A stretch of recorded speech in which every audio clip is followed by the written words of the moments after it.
Quand la Bible nous dit de ne pas réveiller l'amour avant le temps, je te rejoins comme la Bible dit qu'il y a un temps pour toutes choses. Mais on a remarqué une chose, c'est qu'avant que Adam ne rencontre la chair de sa chair, était Ève, on s'est rendu compte que Adam avait une relation avec Dieu. Donc en tant qu'enfant de Dieu, on ne doit pas négliger l'aspect de notre relation avec Dieu.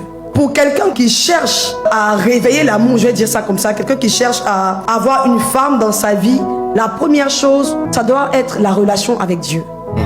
Parce que c'est lorsque Dieu est le centre, c'est lorsque tu cherches Dieu, que Dieu a la capacité de trouver ce dont tu as besoin. Tout ce dont on a besoin se trouve en Dieu. Donc ta femme, ton mari, ton fiancé se trouve en Dieu. Et toi, tu es aussi en Dieu. Parce que tu as une relation avec Dieu. Donc je vais dire qu'avant de vouloir réveiller l'amour, il faut rencontrer l'amour. Et l'amour, c'est qui? C'est Dieu. C'est Dieu, c'est Jésus. C'est au travers de Jésus qu'on expérimente l'amour de Dieu. Parce qu'on ne peut pas aimer sans avoir rencontré l'amour. Amen. Donc lorsque tu rencontres Dieu au premier temps, que Dieu, tu fais de Dieu, je vais dire ça comme ça, ton premier mari ou ta première femme, lorsque tu as bâti cette relation avec Dieu, c'est Dieu qui peut t'orienter maintenant et puis te faire signe qu'il y a un vide en toi. Parce que si on a remarqué dans la parole, c'est Dieu qui a dit il n'est pas bon que l'on soit seul.